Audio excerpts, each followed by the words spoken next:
You know those really squishy little balls that had all the hairs off of them? I think they were called like koosh balls. Yeah.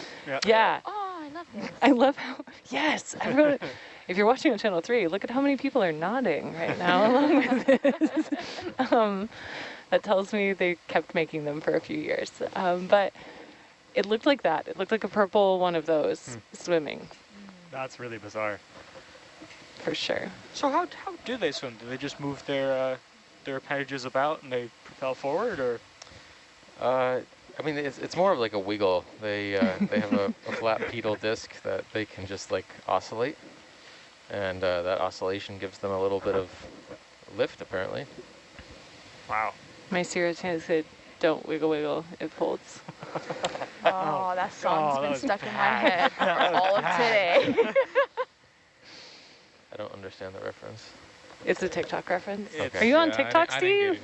get it Steve, you told me you don't follow the I EV think, Nautilus I think on you answered your own TikTok? question. You should get a TikTok. If anyone in the room wants to take over, make TikToks for a TikTok, Yes, please. wide open. Yay. Yes. Well, the topic of TikTok and other social media, feel free to follow the EV Nautilus on Facebook, Instagram, Snapchat. Do we have Snapchat? No Snapchat. No. TikTok, Instagram, Facebook, Twitter, LinkedIn, LinkedIn, YouTube. YouTube, all over the place. Just look up the EV Nautilus and feel free to give us a follow, and you can follow Nice along with angular us as we stuff go on there. these adventures. Absolutely.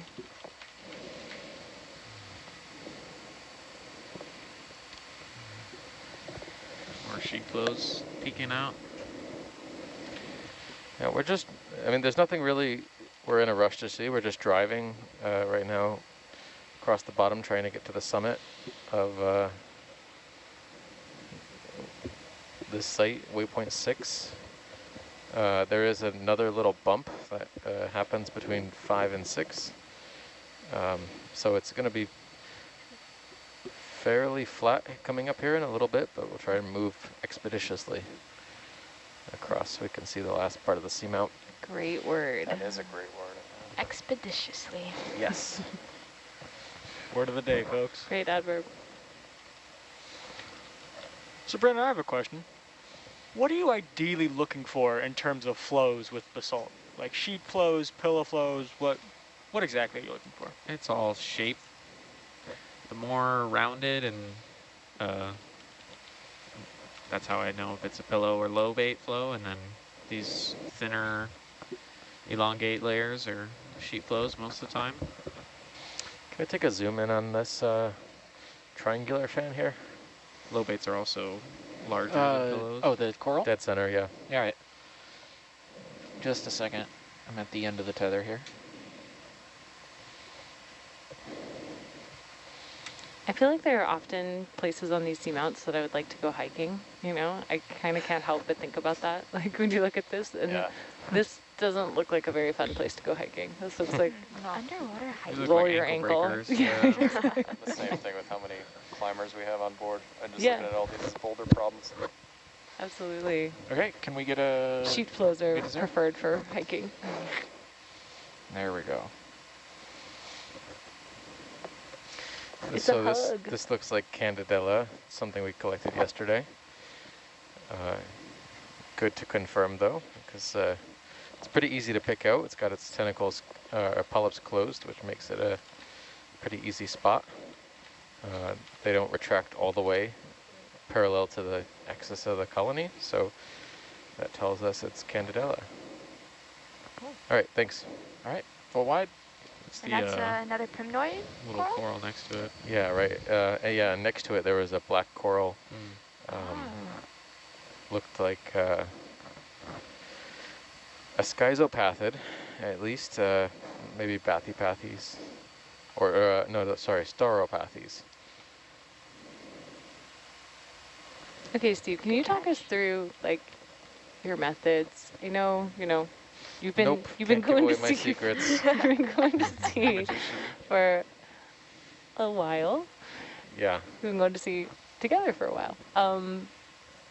But like, how did you learn all of these? Did you have flashcards? Like, how does your brain work to like figure out how to remember all of these things? Do you pre-study before you come on a cruise? Yes, cram the plane flight over. He actually has a huge sheet of paper in front of him that he has to flip through really quickly. Well, that's not too far from the truth. I do have a guide, and I can't know them all. Sometimes you need a refresher. But I mean, to get to very coarse levels of identification, like family or Can we get a half zoom video? There are pretty major differences between families of corals. So those are pretty easy. To get to much more detail than that, using just video or even photo, it's very difficult. It's a bubblegum coral here. Are those snake stars? With the skinny Yes. small spikes? Yep. Oh, those are snake stars. Cool. Those are awesome. All right, full wide. Or sometimes they're called serpent stars. I like that. I don't know which is the more appropriate one, serpent stars or snake stars. I think it What's might the be difference between the two? interchangeable. We're using common names. Everything's it's a mix. I started learning deep sea animals as a part of my master's project. I was doing a lot of towed camera surveys and identifying things from 2-3 meters off the deck in still camera photos. Kind of have to have a little bit of an imagination because things sometimes aren't very well resolved. But the camera I was using for that project was about the same as the digital still camera we have here, but it was oriented downwards and taking photos on a timer with a strobe. So I started to learn, kind of broad categories of corals and sponges specifically. But having a good foundation in invertebrate zoology, I think, is the most important. So if you're interested in kind of diversity of life and learning more about a nice rock to look at. Diversity of things we might see down here, a good old course in invertebrate zoology is a good starting point. But to specialize in corals and things, I actually started watching in 2013. There was an Okeanos Explorer cruise off of the northeast in the canyons and New England seamounts, I believe. And that was the first real cruise where I participated as a scientist ashore, and I got to participate in the chat with folks. It had a really cool moniker, they called it, Deep Sea TV. And I got just like by being in the chat room, I was able to learn a lot about details used to identify. So this is another Candidella, like we saw previously. I was able to learn a lot of details about identifying things at the family level of corals, or maybe even finer details.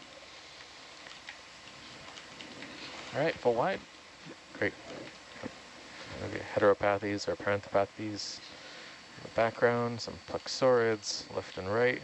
And I think I saw bathypathes behind the heteropathes. Yes, right. Yeah, way in the back of the rock. Yep. And what was the yellowish coral? I think it was Chrysogorgia. On the edges there. That would have been a fun SFM. Yeah, that was a plexaurid. That would have been a fun photogrammetry target. AURID. Another flytrap anemone, maybe? Yeah, right. Oh, yep. wow, good eye.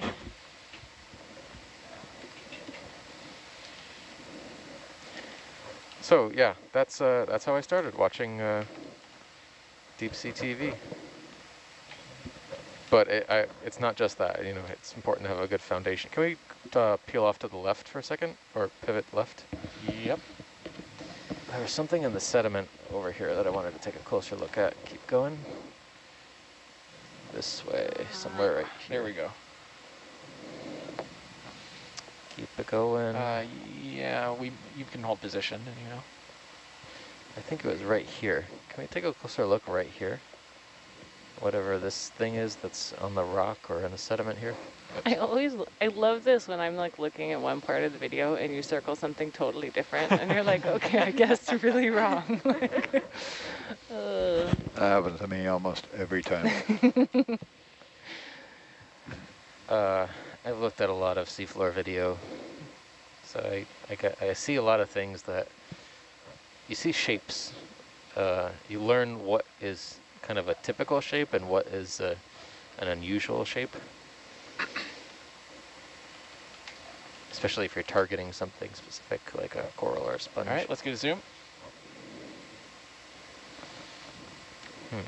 Oh, it's just a wee little one. Yeah, so this is This- a bear plexaurid skeleton here. That brittle star needs to get a bigger house. Yeah. I'm sorry, bud. So with brittle stars, what's the difference between a brittle star and a snake star? Somebody in the chat wanted to know. Common name of a larger group. So brittle stars are the common name for the big organization that these animals belong to. But serpent star is Full the, wipe? Yeah. Is that all you wanted to see here? Or? Yeah, that's it. Okay. Kind of looks like he had a rough night, stumbled home to the wrong coral. one leg out the door. We all know that feeling, brittle star. We all know that feeling. Ran a marathon across all these pillows and just fell down. Just like this one will do. This isn't my coral. I'm gonna take a nap here.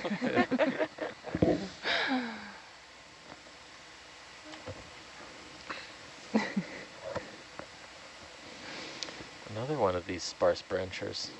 It's weird. Super, super weird. It's a little eerie. Take a look again at the branch point here. Okay. Oops. All right, everyone, place your bets. Is there gonna be an anemone with the weird branching? C. As in like I hear one yes. C I or go C yes. as in yes? I go yes. Yes. Gibson's in for yes. Go against the grain. No way. All right. I'm gonna go against Uh-oh. the herd and just say I don't there's an think enemy. so. It's a All front right, can we get row. a zoom? Sure can. Oh, wait, is that a tiny one?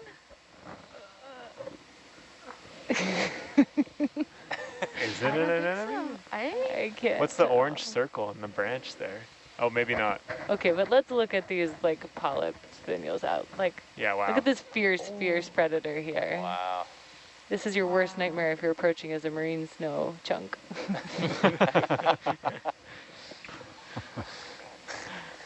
It's game over for you, It looks piece like, of detritus.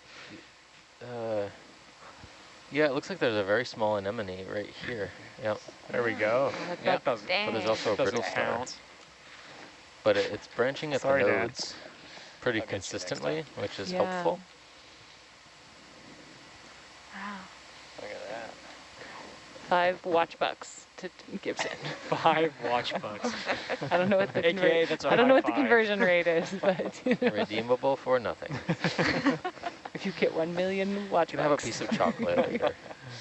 It's like whose line is We it do have anyway? an abnormally large amount of chocolate on board, and I'm not Yeah. complaining. You can never have too much chocolate. Yeah. No, it's- Exactly. Speak for A yourself. day without chocolate, it's like a day without sunshine. Exactly. Chocolate's overrated. Who said that? Whoa. What hurt you, dude? We're taking Speaking of applications for chocolate. a. Wait, who said that? Because I'll geology. help you fight your way out of here. Holy I'm Brandon. that team too. I don't know how the hell they're gonna get out here. Brandon. You're stuck with me, my chocolate hating self. I can't eat chocolate, but well, I mean I can. I'll be very, very sick No, no. afterwards. So. All right. Nicely done. All right. All set with this. Full wide. Nicely done. All right, Brandon, you and me. You guys, really, this makes us the best team ever, right? You have Sight 2 on people on here. your team who want none of your chocolate. So that You don't means want chocolate? more overall chocolate for everyone else. Dang. It's true. I mean, that's true, but It's an alliance, Silver lining. It's a bigger cut. reaching across You the guys hear chocolate me? aisle. Yeah, I can hear you. Now, do you not like little bars of chocolate, or you still eat Nutella and stuff? Oh, I don't like Nutella either. Okay. All right. what about you, Megan? What about Nutella? No, I'm not teaming Nutella. I'm sometimes like dark chocolate, but very rarely and not really ever any other chocolate. Replacing peanut butter with Nutella is a cardinal sin. Yeah. I mean, yeah. Peanut butter 'cause all it's day. Peanut butter. Okay. But like hot cocoa? Nothing? Yeah, maybe. Okay, this is our warm-up question. Let's do intros. several hours into our watch. Who you are, what seat you're sitting in, a hobby that you enjoy when you are not floating in the middle of the ocean. It doesn't have to be your favorite, just any hobby you enjoy. And then go-to candy. You could have any candy of your choice. What would you pick? Oh, that's hard. Oh, wow. That's a good one. Can there be multiple answers for that one? Yeah, there's no rules in the warm-up question. Cool. Okay. This is Just make-believe. So yes, yeah, you're first. Oh. You sorry. made eye contact with me, so Oh. you get to go first. All right. Aloha kako, everybody. My name's Kukui. I am a data logger on this watch, and I come from Maui, so I guess my favorite hobby would have to be surfing or paddling one-man canoe. And my favorite go-to candy would either be any kind of chocolate, caramel, or I know this may not count as a candy, but Oreo cookies are amazing. Might as well be. I agree. Solid. Kukui's taking the blanket approach. Just all chocolate, all caramel. Anything with sugar. I like it. All right. My name is Steve Oskovich. I'm the biology science lead for this cruise and the watch lead for the 4 to 8. Let's see. We can probably start getting ship moves in again, yeah? I forgot the prompt. Hobby. Chocolate, hobby, Candy. Chocolate. cooking, anything, usually. It's painful to be out here and not being able to express myself creatively. Cooking. Aw. Do you prefer cooking? What or is like a dish that you make that's like super mean? Oh. I have been told that my homemade pizzas are restaurant quality. Oh, pizza. How do you make them? Bold Like, claim. Deep dish or? do you have like is this like oven or do you dish. have like Okay, a? I'm sorry. Like a chimney? Clearly not from Chicago. I'm a kinetician, so I try to make a New Haven style pizza. Kinetic Nice. Okay. That is my favorite style. Very thin crust, very light cheese, usually crispy or slightly burnt on the edges.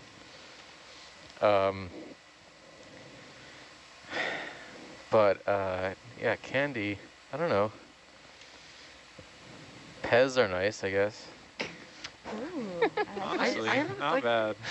but I not don't- the Bold plastic choice, I love parts, it. like just the candy. Okay. You don't like You the didn't have to- poppers? You didn't have to clarify. Okay, but quick question. Pineapple on pizza, yes or no? Yes. Yes. Yes. Okay. No. I was gonna say Steve's gonna have to fight his way out of the back row now. I'll join you, Steve. No, I think the best pizzas just are the simplest pizzas. Like cheese You pizza? don't need to make it complicated. Yeah, or even just like tomato pie, you know? Tomato Like pie? really? What? Gibson Okay. just shook his head in an Okay. extremely skeptical manner. That's no cheese, guys. Tomato pie is the Sorry, Steve, I'm original. not It's the doubting you. original pizza. Wait, so is it just tomato sauce and pizza crust? It's very high quality tomatoes, and then like a sprinkling of your, grated cheese of your Don't try choice. to cover it up with And, your fancy words. And it's just it's simple, right? It doesn't have that big greasy, It's grated. sloppy, Beauty's in the simplicity. layer of cheese on top. Ah, I see. See, sometimes I prefer pizza without tomato sauce. I instead go for Alfredo sauce as the base. Oh, okay. It's quite tasty. I feel like Hawaiian pizzas are pretty simple. It's just ham and pineapple. I still don't know why they call it Hawaiian pizza. I don't know 'cause- either, but you know what? That's what they're calling it. Put Kahlua pork on it instead. Ah, yes. Yeah. All right, I'm Brandon. I'm a scientist here, focusing on geology. I like to play tennis. Oh, cool. Ooh.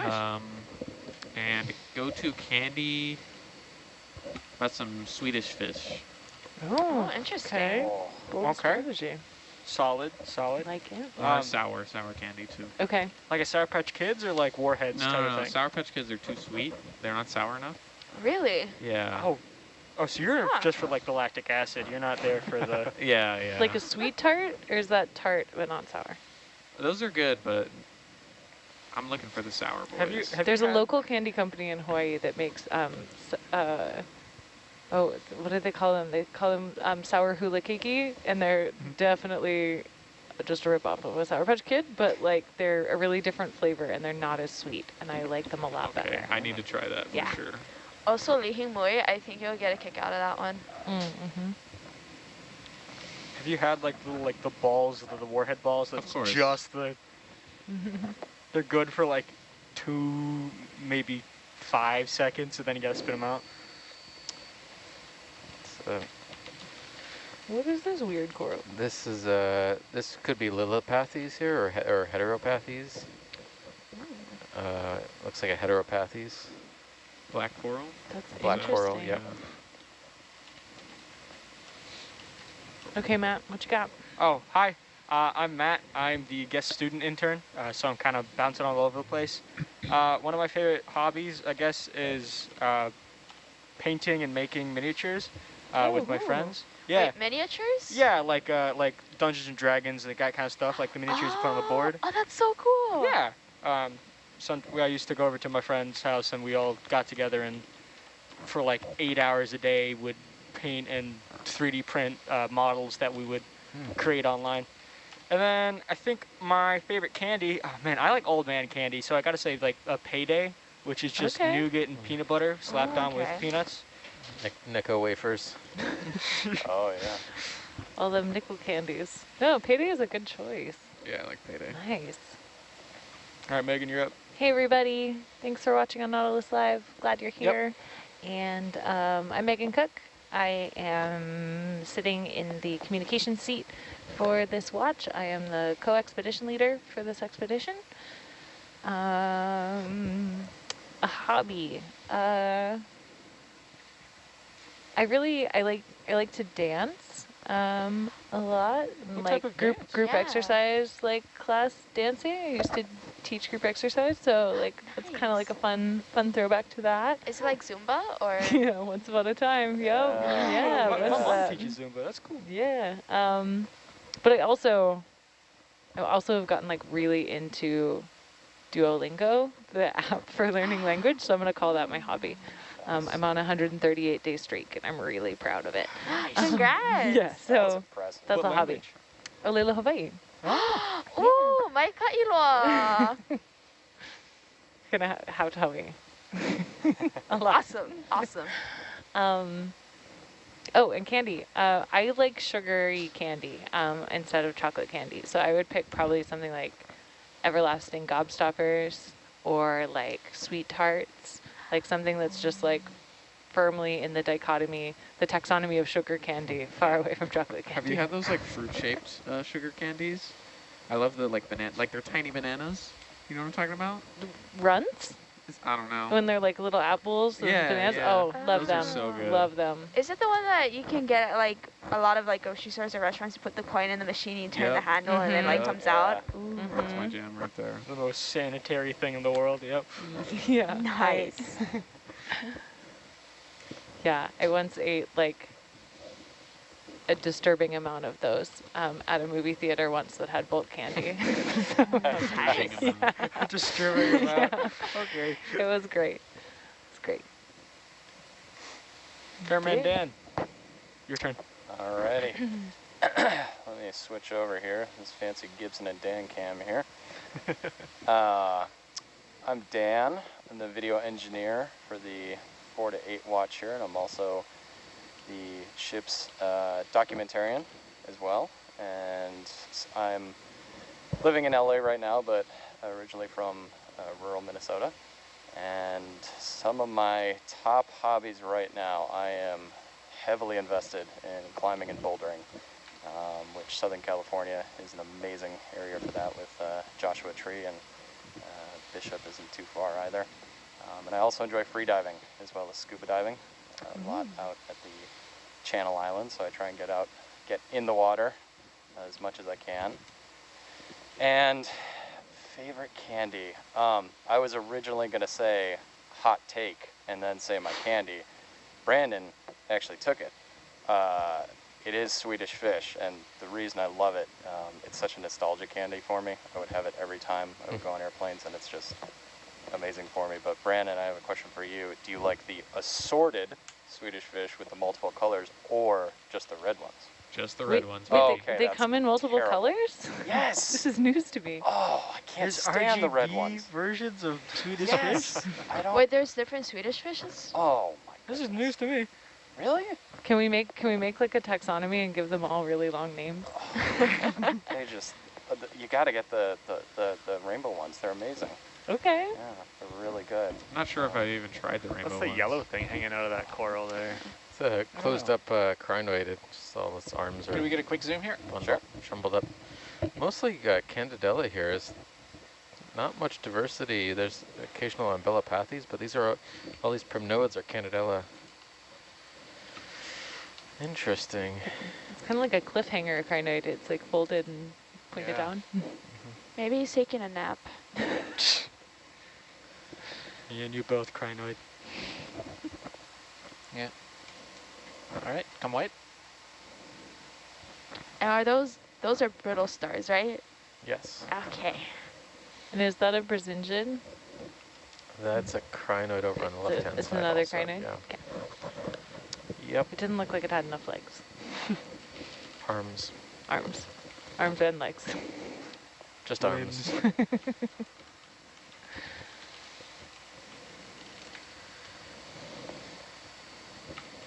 Gibson, Okay. would you like to continue? Yeah, I think I'm up next. Hello, everybody. I'm Gibson Clark in the Atalanta pilot chair. So taking those shots you see of Hercules from above and behind. I'm from the Neuse Bay, Vancouver Island in British Columbia. And a hobby of mine that I'm not floating at sea on the Nautilus is I recently graduated school, so I've had some time to sit down on the piano and learn some new music, and I've been really loving that. I think those who are listening around me don't really like to hear the same song over and over again, but by the time I'm done, it sounds okay. Looking forward to going home and playing some more piano. How long have you played piano for? I took lessons when I was little. Mm-hmm. I was 5 through 8, I think, 5 through 7. And since then, it's just been here and there. I'll sit down at the keyboard and learn a song that I hear that I think sounds particularly beautiful. I really like Ludovico Einaudi. He's an Italian pianist. Yeah, so that's a hobby. That's And amazing. candy. Well, I've got some dark chocolate sitting in front of me, and I could probably snack on that all day, so I'm just going to stick with dark chocolate, 70 to 80%. It's wonderful stuff. Nice. Take it away, Chris. Hey, I'm Chris Krasnowski. I'm normally here as Nav, and I'm flying Hercules for a little bit here. One of the hobbies that I've renewed over the past 5 years and been doing a lot is aviation. So I've been doing a lot of flying. I bought a 1946 Aranca Champion and have been flying that all over New England. That's awesome. So that's been a good time. And That's so exciting. candy, I guess? I don't know. Sour candies generally? Chewy sour candies? Sour cherries. Oh, yeah. You like Spree? That's some good stuff. I can handle that. Where do you fall on this? Oh, I just lost them. All I can think of is sour hula cakey. Sour Patch Kids. Does that count as sour candy? Yeah, those are pretty solid, yeah. Okay. I had to be careful and not bring too much of that stuff, so I didn't just like binge on it the whole cruise. Oh yeah, I changed my candy. I don't know, this is probably gonna date me a little bit, but Boston baked beans? Anyone? Oh, those are good, man. Yeah, Yeah. that's a sugary candy. Yeah. Where do you get those from? Boston. Nice.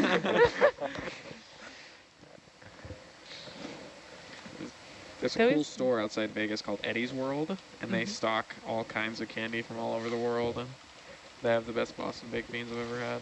Very old school, also French burnt peanuts. Okay. French bread Where do you get peanuts? those from? France. Nice. I'm pretty sure they're not French. So Really? when Alright, you what do we started got here? when you started Oh, buying wow. busted baked beans, Steve, how much did they cost for a box? When I started eating them, Yeah, when you started buying them. probably $1. $1 a box? Yeah, I mean from the pharmacy, right? Looks like a Were lot we of sea trying to see that sea urchins. cucumber or sea star? Sorry, They No, got- it was too small for it us. was a fake.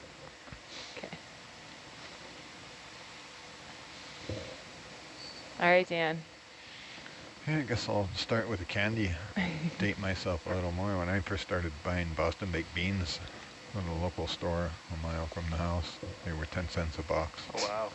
They used to be my favorite, but I ate way too many of them. So nowadays it's M&Ms, Okay.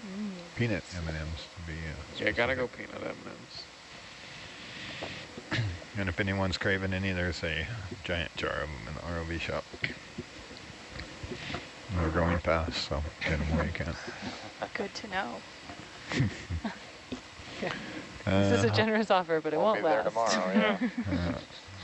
That's all right. We got more hidden all over the ship.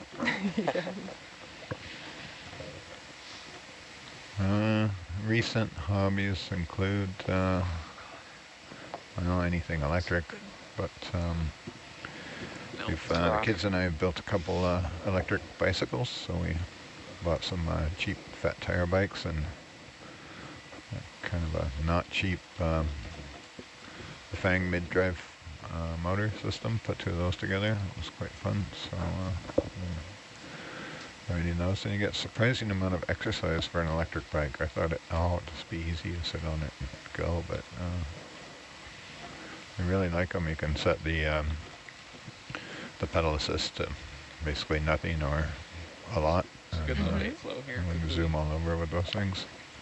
That's awesome. And we've also been into an older hobby I had as a kid, flying remote control airplanes, building, crashing, and flying, or building, flying, and crashing, repeat. And I've been trying to get my kids hooked on it for a while now, and we started doing scratch builds with Dollar Tree foam board. And we've built 3 or 4 of those now. They've been a lot of fun. Cool. Electric. Nice. Both of those hobbies designed to get the kids off the computer and outside. And is it working? Yeah, it's working great. Homemade electric bike sounds like fun. Yeah, it was a bit of a daunting project at first, but we Yeah. a couple cheap Walmart fat tire bikes and Same with all the grinding and cutting and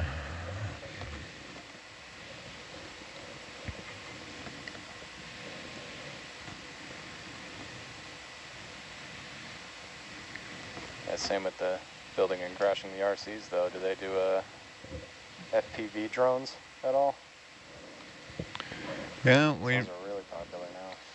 we went through that phase, but This one here might be alternatipathes actually. Up here, what's that? I can barely Up hear on you that back there. top left. Can we look at this one with the crab on it? Yeah. This one here. Oh, gotcha. Boy, a crustacean.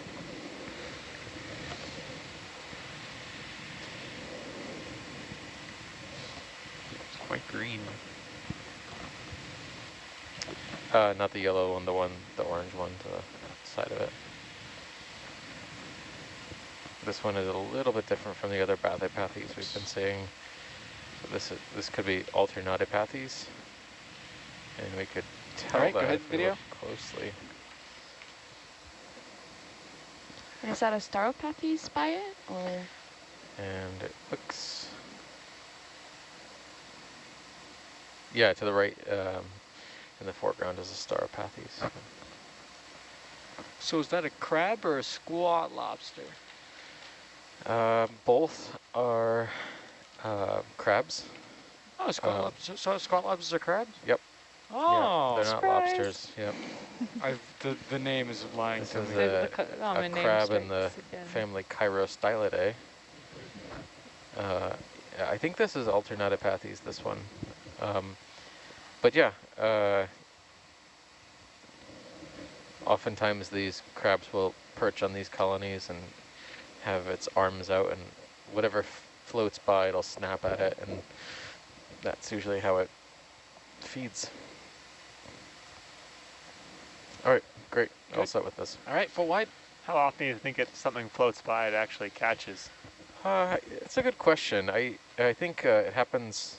So I've seen this relationship in the shallows, a couple 100 meters, and I've seen it all the way down here. And the ones that are shallow, the squat lobsters, they're very quick. They will grab fish from the light pool of the vehicle. Wow. Bridge nav. Yeah, the ones down here, maybe not so quick. It's a bit colder. Can we move 50 meters 195, please? Did you say it was this one? Thank you. It might be same genus, but different species. Yeah. There's a couple different ones. That's the only one they have on here.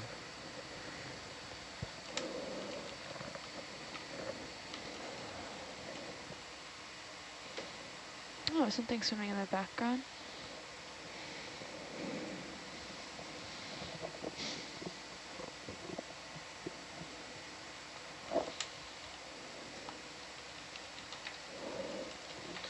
Did Lynette go? Uh-oh. No. I did not. Hi, everybody. I'm Lynette. I am in the navigator seat. I'm from Wisconsin, and one of my hobbies is curling. Cool. Oh, like the sport? Yeah. Nice. Helps make the long Wisconsin winter go by a little faster. And favorite candy, I feel like it changes all the time, but currently probably Skittles. Oh, good choice. Solid choice.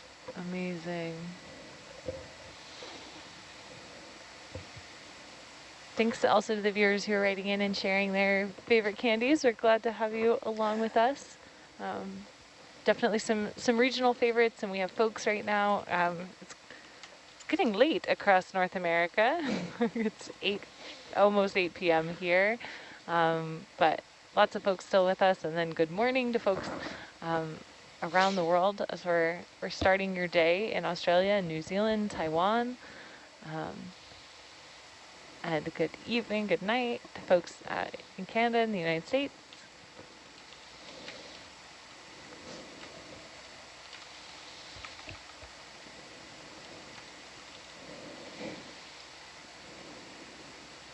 Okay, this looks like a place I could hike. This one? Not gonna break your ankles here.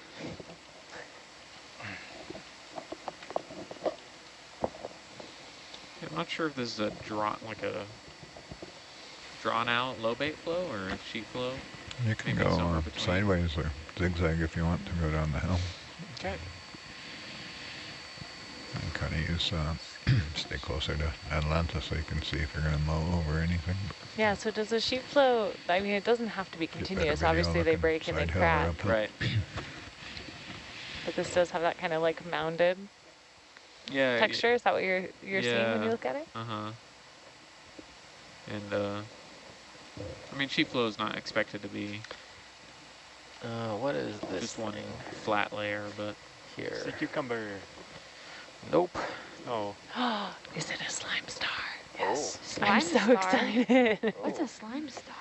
I think it is. Is it the brain, the brain star? Why are we whispering? We might scare it. Yeah, the whispering really sells it. So we don't startle it before we get there. Exactly. So it doesn't slime everyone. Oh, wow. It might hear us.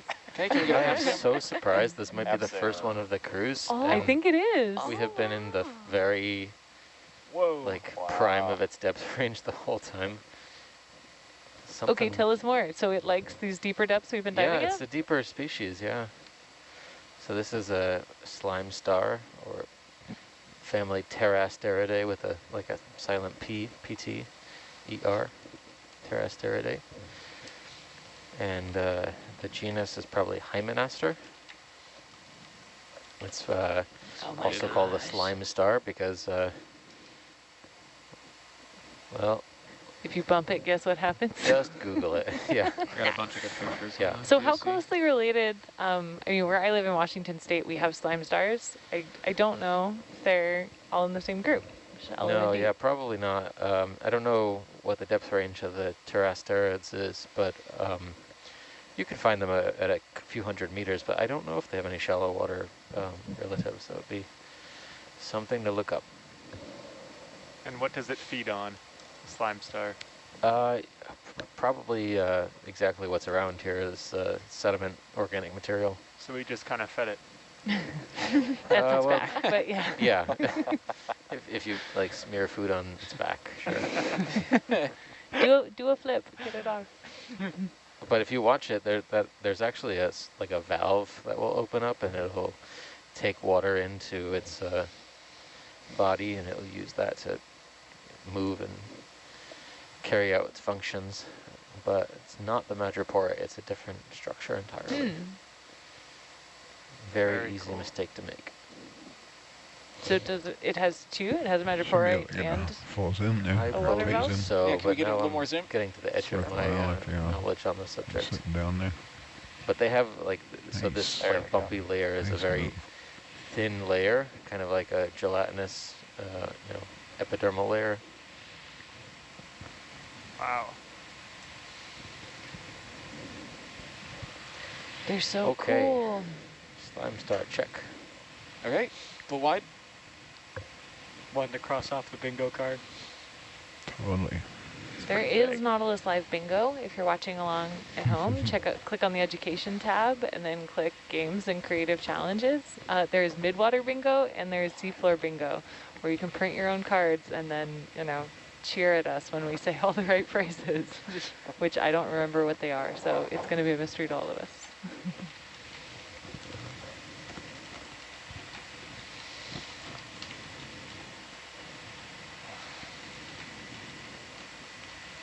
Okay, so the slime star I know from Washington, just to close this out, is Pteraster tessellatus, and it is in the Asteroideae as a class, and then the Velatida as the order, and then Pterasteridae is the family, which is the same, right? Yep. Yeah, Pterasteridae family. So I guess they live shallow too. Yep.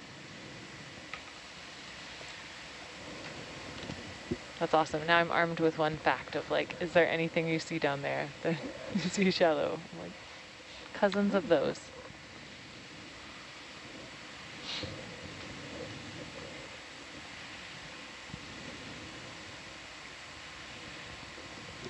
Here's a question from chat from a little while ago while we were doing introductions.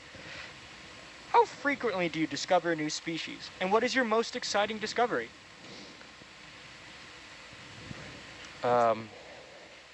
What's that? That's watch change. We probably It's watch change anyways. will sample We got another new hour, don't we? species maybe What's that? possibly a few times The, per expedition. It is maybe. another hour. But we really wouldn't I was know thinking, I was if ready they're to new get home. species or not until sometimes several years down the road. It's a Thank you. process to It's a describe pleasure a new watching you fly. species. Takes a lot of work. Mm-hmm. But no doubt, I'm sure we probably collect something. In fact, we collected something, we observed something that was collected last year. Again, on this expedition, that's probably a new species already, but it hasn't undergone description yet. So, Is that Rodana Gorgia? well, also, but I was referring to a different animal. But I mean, corals and things, yeah, it's very difficult to tell in the moment if we have new species on hand. Yeah, I mean, the most exciting discoveries are often the most unusual ones. Something that isn't typical for what you think it is, or if there's something unique about a collection, whether it's a novel color morphology or color pattern or morphology, interesting symbiosis, predation, predator-prey interaction. Those are all interesting. I think it depends on the perspective and interests of the scientists who are acquiring it.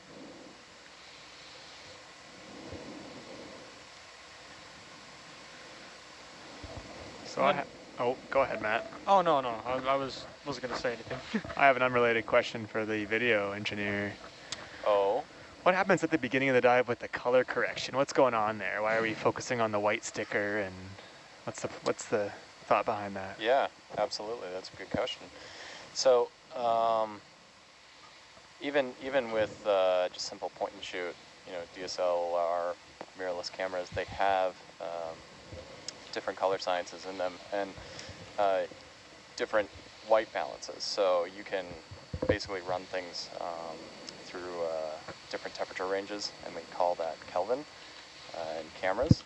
So really what we're doing is when we're diving, sometimes we'll be diving in greener water, bluer water, and the camera can sometimes be calibrated from the last dive. And because on each dive we want to get the truest colors possible, what we're doing is essentially resetting the baseline of what white is in different environments. So, for example, what we did earlier this morning, or the previous morning, I can't remember which one,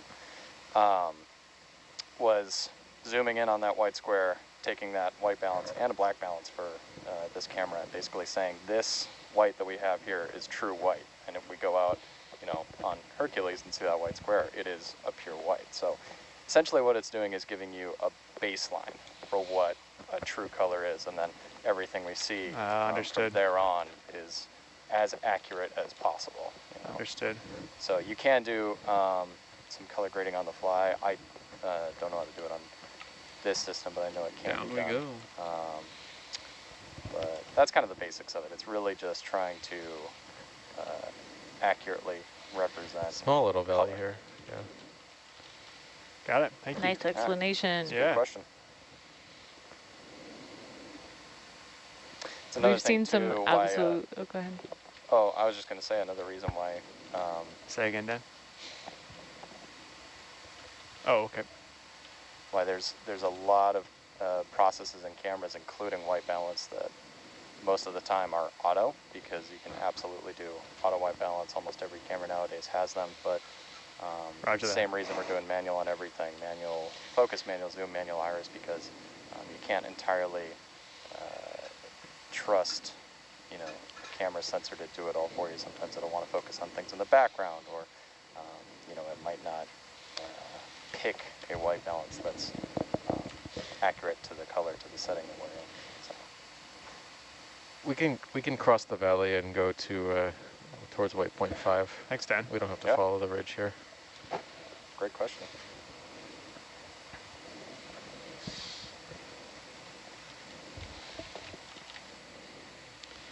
What's the last leg is waypoint 5 to 6. What's that distance? Nev? Stand by. Sure.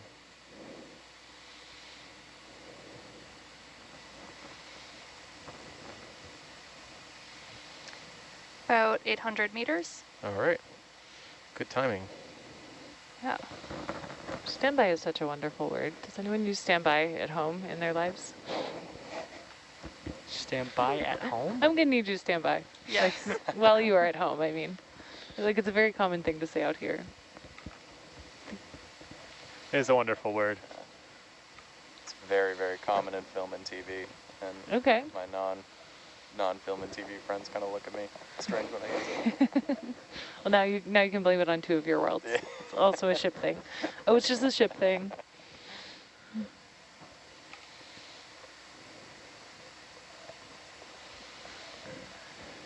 Sort of a requirement when you have radio comms, and you need to be a little more concise. Something that's easily understood. At least we don't have to say over.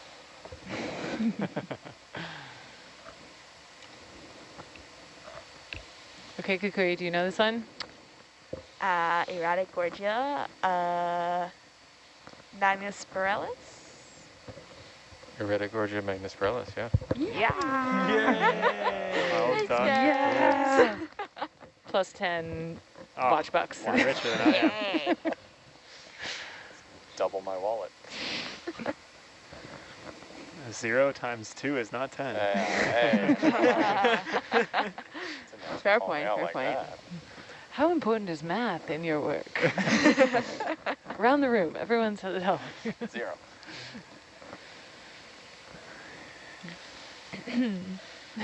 Umbellula, sea pen, also. Oh, in the middle of that sand patch? Yeah, yep. Umbellula.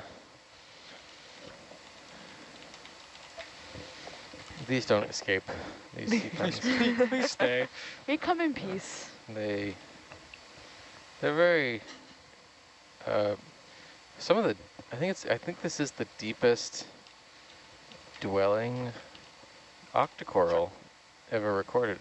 No, and not this one in particular, but Umbellula, the genus. They're really cool. I believe it is the deepest ever found. Beautiful. So what's the black element in there? Nom-noms. Yeah, gastrovascular cavity. Yep. Dark chocolate, Skittles, Swedish fish. That's where the food goes. I see. Yep. Huh.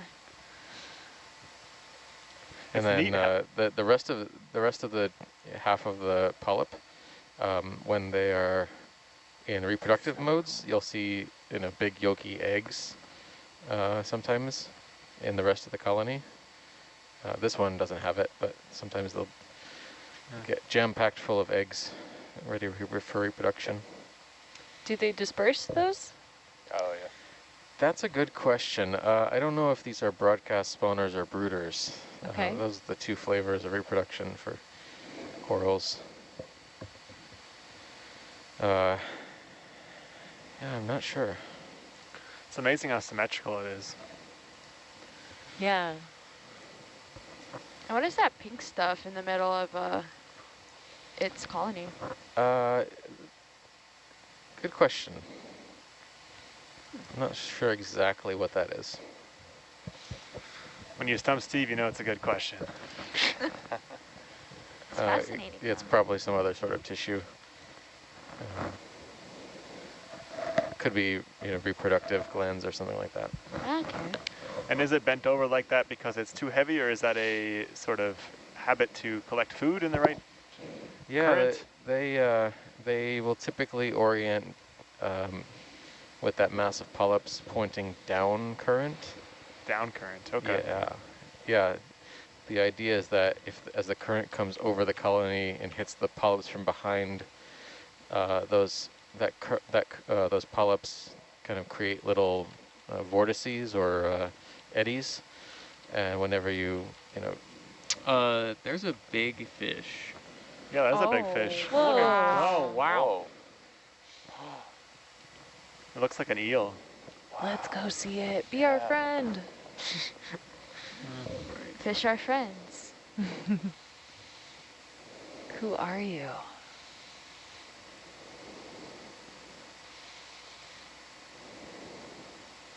Oh, wow, it's so graceful. I'm going to turn auto head off and let you. All right, coming down. This is a The cusp.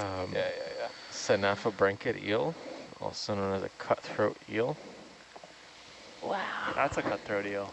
Yep. Oh, Wow. nice shot, Dan. And it looks like it might have some parasites on its gill plate. Oh, wow. Reverse. Yep. Hit the brakes. Wow. You can see just above one of the pectoral fins. Yeah, look at that. It has 2 white splotches. Those might be parasitic crustaceans. Do we know what it eats? I think they are detritivores, so they're eating, whatever falls from the surface. Oh, look at its jaw. Look how big its mouth is. Yeah, wow. That's incredible. It's got a neat sort of scaling on its back. It's almost spotted. Yeah, sometimes you'll see these, they have like scars from battle wounds. Ah. Battle wounds. Battle Well, wounds, it's so yeah. hardcore with its cutthroat eel name. Yeah. Wow. Don't Turn wanna, it off, so I'm not going to tug you. Scratching its belly against a rock. Don't want to run into them in a dark deep sea seamount. I don't know if he can see very well. He's knocking into a whole lot of rocks. a He's little, chasing us, actually. might be a little Come back and fight me, coward. stunned by the light. The light. Goodness. Cool. Look at his jaws.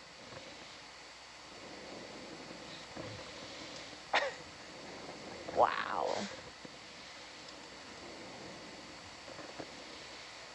And the white tip on its jaw there, is that normal? I don't know. That could be a parasite also. That's what I was trying to figure out. If you get a tight zoom on the head, we can see if it has parasites. Alrighty. This is so cool. Did Yeah, you see yeah, it? yeah, Oh, Oh, yeah. you do. Something. Wow. There we go.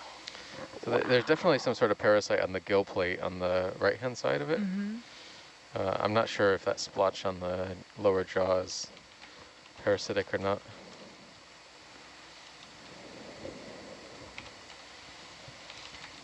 I love looking at their body shape. You know, this kind of like reduced musculature, this kind of eelish shape on lots of the animals down here. You're not necessarily carrying like a ton of muscle mass to be a big giant-bodied animal if you're relying on Try and swing maybe back around here. inconsistent food supply. Yep. You're backing down towards me. What a cool animal.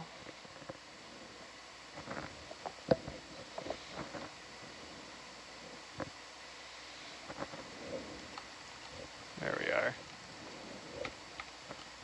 Great flying, Dan. Yeah, for real.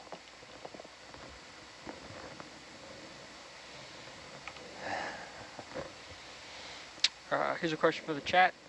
Is there any coral here? Yeah, just right in front of us, we passed a couple colonies. Well, there you go, person. Cutthroat eel. It's like a meter So long, maybe? turns out, yeah, cutthroat eels live down as deep as 3,700 meters. Can you say again? 3,700? 3,700 meters. That's That's where they're found at. Yeah. Not how much they Gotcha. grow. I gotcha. Yeah. So we're not even half its range right now. Mm-hmm.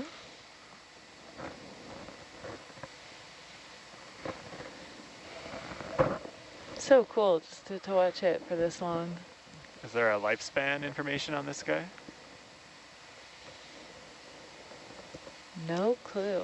Most fish, yeah, down here will live quite long, like, you know, roughies we'll see down here, maybe a little bit shallower, but you see roughies down here, they'll live 30, 40 years before they're even, you know, adults. Wow. Don't they think roughies can be like 150 Yeah. total? I'm sure cusk eels are also long-lived. The stories you could tell. Greenland shark, anyone know what Oh yeah. about those? What are they? 900 years old or something like that? 900. That's their lifespan? There's something crazy long. Wow. One was dated as being born in, maybe not 900, one was dated as being, suspecting to have been born in the early 1600s, and is still living. Wow. Amazing.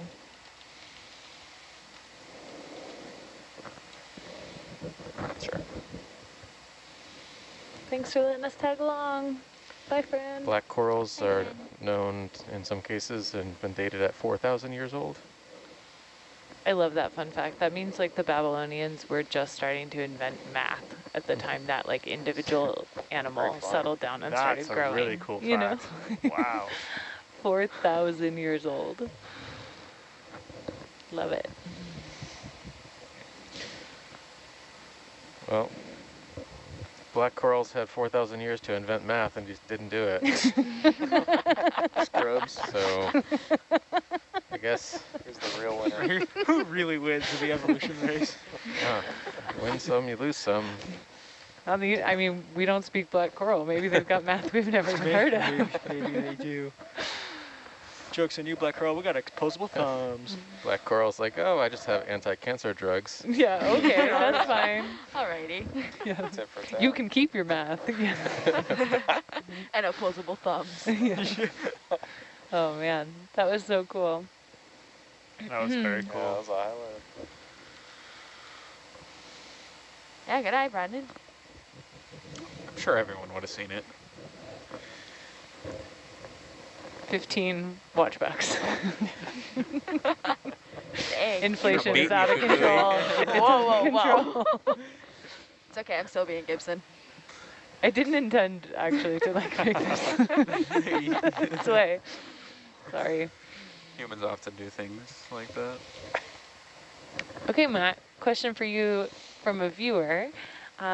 It's your first experience on Nautilus. You are getting a lot of exposure to a lot of different science and technology and engineering type roles here. Have any of these fields piqued your interest as to what career you might want to pursue?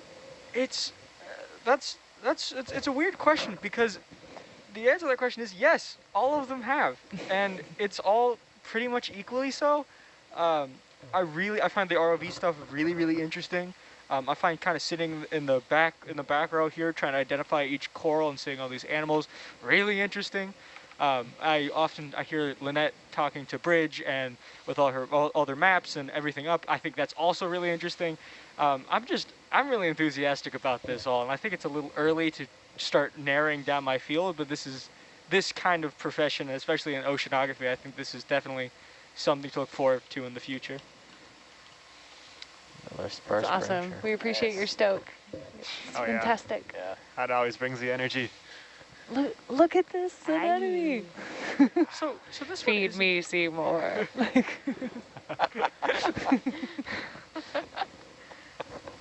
So this one have the fly trap anemone and an anemone causing a kink in the up there. Yeah, that's what it looks like. And there's a sea cucumber up to the top left there, I think. Something to the left. Yeah. It's running for it. Look at that, we got a triple threat. That anemone is so cool.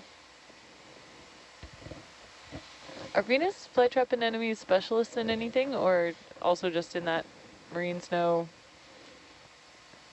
planktonic invertebrate game? I don't know. I don't know what their superpower is. That's the next warm-up question. Being cool looking. What's your favorite superpower? That's really cool. Creature powers. Great spot for it. It's quite high up off the sea. The thing floor. about flytrap Yeah. anemones That's that prime real estate. always surprises me is, I mean, this is a pretty normal, typical scenario, but sometimes they can be on like the tiniest, finest, bittest, like thread fiber, 2 meters up in the water. Wow, okay. They have almost no mass whatsoever in water. So they just find a spot and grow and manage to find some sort of equilibrium with their substrate. How big can they get? That's about typical size. Sometimes maybe a little bit larger. They're like, no big deal, don't want to bother anyone, just gonna sit here. Pretty. Oh, we have a little while back. We've actually a question for Megan. You've been in a lot of different Nautilus experiences. Out of all of them, which one has been your favorite? The superlative questions are the hardest. What has been my favorite?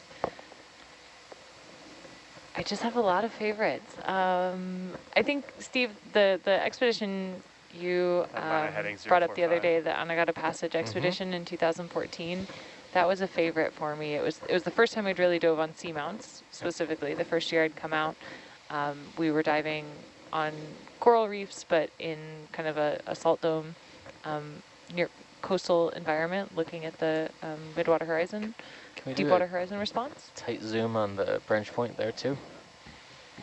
Yeah. So I loved that one. I really like seamounts. I just like conceptually these like mountains underwater and the idea of going in seeing what is at different strata there. But I mean, I really liked diving on shipwrecks with the USS Independence, the aircraft carrier. Getting to experience that was incredible, and that was what Dan was referencing. You know, sink a ship, and if you know when it sank, you can have a, you know, absolutely incredible, like biological study site to know that things can't be any older than that and start to constrain growth rates. The one shipwreck that blew my mind was the World War II ship in the Gulf of Mexico with the Lophelia on it. Oh yeah. What was the name of that one? I'll come up with it. That had been sunk by the U-boat. Yeah, it was. That's U-boat. Was it an aluminum carrier or something like that? It was a mineral carrier of some type. Yeah. I just remember watching that and just floor to ceiling Lophelia coverage. Mm-hmm. Never seen anything like that since. 090.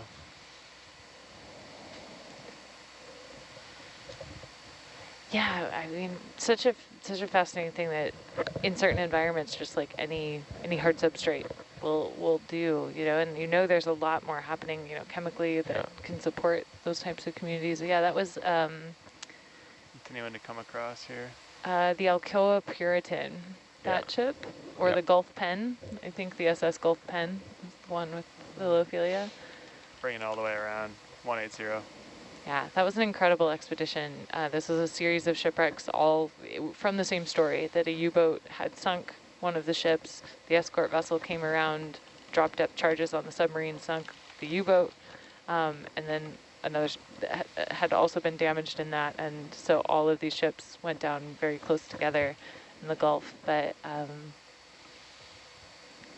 lot of people didn't know that there were U-boats in World War II inside the Gulf of Mexico and patrolling the Gulf Coast, and there was a lot of information to kind of keep that story down at the time because it was going to be so concerning to folks to know that that the oceans had carried, you know, this conflict right to the shores.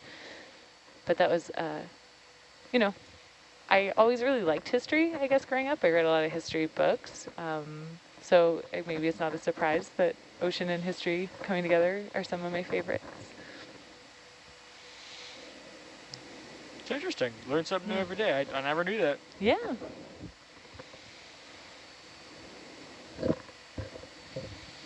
I don't know, but that's an incomplete answer. Like I'm not willing to like put that in ink that those are my favorites. Many others also on the list. Metallogorgia? Or no, that's a... Another Chrysogorgia? That's actually a Chrysogorgia, yeah.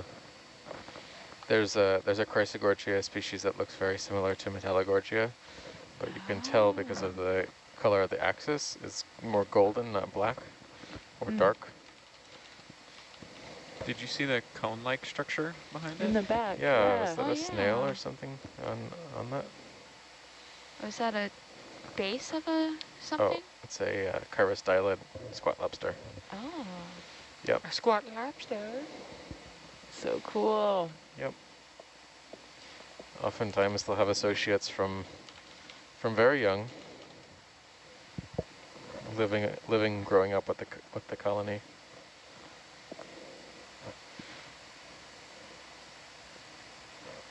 I feel like this is a Chrysogorgia I've collected before. It's fairly wide-ranging. I think we found it last year as well as far down as south as Howland and Baker. Wow. I have a full specimen of this in the lab back home. I don't know if it's fully been described yet. That's absolutely fascinating, like, that they'd be downstream. I guess thinking about, like, how much strength you'd have to have in your skeleton if you wanted to face up current in some of these spots and hold yourself there. It seems like a really cool, really fantastic adaptation to, hydrology, water vortices, physics coming together. Science rules. So cool. All right, I think we're all set here.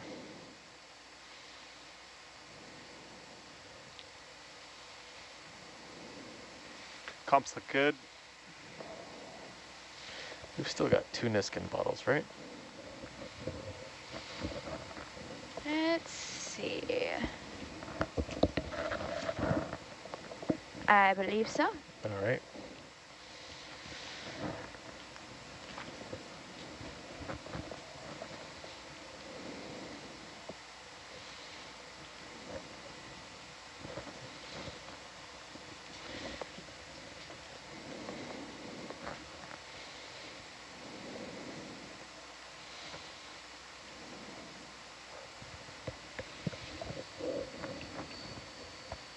Dan, do you have a favorite expedition that you've flown on?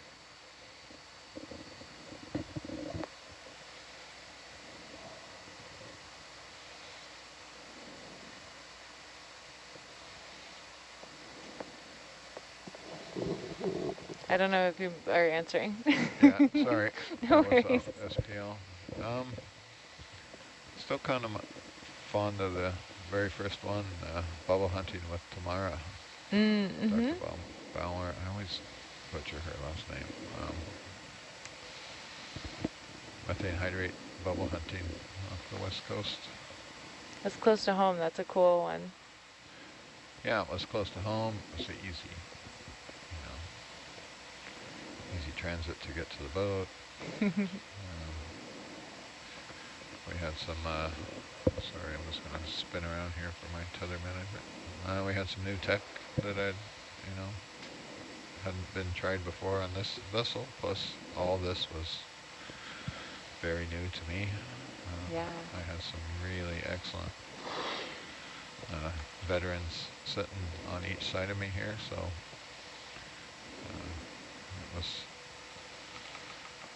just a fantastic experience. I was immediately hooked for life, and it's been my pleasure to come back every year since. We love having you. We've That's been a bubble Metallurgia hunting there. again since. So. And there's the black color you were talking about, by that little star. Zoom in a bit there. Where at? Just happened to land here. Yeah, Brittle Star looks One's almost darker. Metallurgia there. Oh, where's the black coral? Oh, and like the black color that Oh you yeah, were talking about. Yeah. on the skeleton, yeah. Yeah. It's much darker, although sometimes it can appear white, like this one here, but that's actually just the sclerites. The sclerites are white, but if you were to scrape away the sclerites, that would be darker. So that's like and then it's pattern with the Ophiuroid, Yeah. Ophiucreus oedipus is a genus and species name. It is only found with this one species. It has, as far as we can tell, 100% fidelity through its life. Wow. In both the Atlantic and the Pacific, where it's been observed. Same species, same coral for life. I have so many questions that I know you can't answer. Like, how does it find it? Like, why doesn't it have to share? Well, I guess there are maybe a couple here. There's a couple papers about it, but I think it's all hypothesis. Is it like Thunderdome? Does, like, when they land there as larvae, they throw one of the other ones off, so they just end up with one left behind? I don't know. As far as we know, even when we see them when they're air quotes juvenile and they have those little branchlets on the stalk, they'll still have the tiny little brittle star there. So cool. they arrive at the colony sometime very early after settlement, I would imagine. Makes me just think there's like some kind of super crazy like chemical factory something, right? That like you can somehow just pick up on the channel for Metallurgia and phone right in. All right. Maybe they smell like bananas or something. I don't know. How's that better? Oh, Much better. Yeah, sorry, there are the corals that smell like fruit. Really? Well, Which type of coral? Tell us more. Yes, ma'am. the Ready? primnoids smell like cucumbers, so not like a fruit, but like a vegetable. I think they smell like a cross between cucumbers and watermelon. Nice display changes, Dan. But it's So, only that one family. That's so interesting.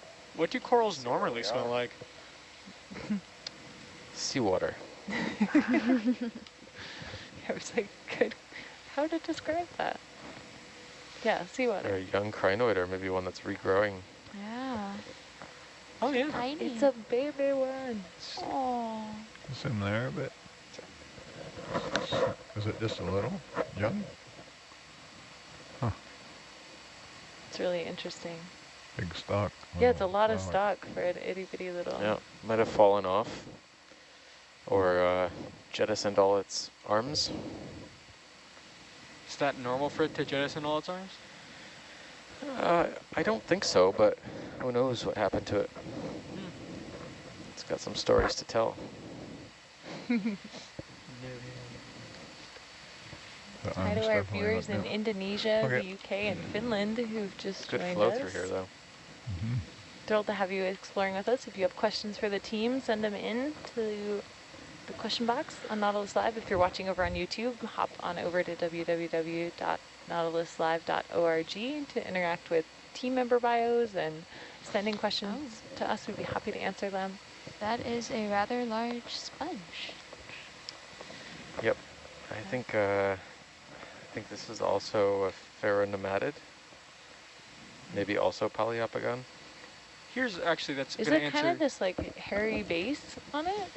Yeah, it's probably a bundle of glass spicules, glass fibers. Super interesting. Yeah. It looks like jelly. Yeah, Zoom in on the. some viewers had weird been base. wondering about not seeing a ton of sponges, seeing a couple big Polyopogons. Look at it. It's a half. It looks like the bottom's almost frozen. Yeah, it Yeah. does. It's a lot of glass spicules. Holding on. Well, there you go, person in chat. There's your abnormally shaped Poliopogon sponge. Super cool. I feel like I want a fabric with that texture on it. Not the physical texture, because it would be pokey, but the pattern. What's like, our? isn't it beautiful? How fast are we moving across the seafloor with the ship? 0.2 knots. Can we bump that to 0.3? Yeah, We sure sorry. can. I thought we did bump it to 0.3. Sorry.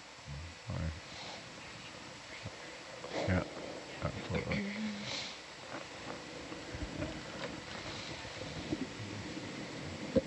You're doing a great job, Steve, keeping us on schedule. Aye. Yep. Are you aiming for this dive still to be on deck at midnight or sooner than that? I think we were talking about leaving bottom sometime around 9 or 9:30 for maybe like a closer to 11. But I don't know what the board has said since. What the Board of Lies has said. Yeah, that was just a conversation in passing, but. I mean, I think you're the one with the plan at this point. You're in the driver's seat. Well, so the problem was we wanted to get to our next site without having too much downtime, but our next site is at least 4 hours away.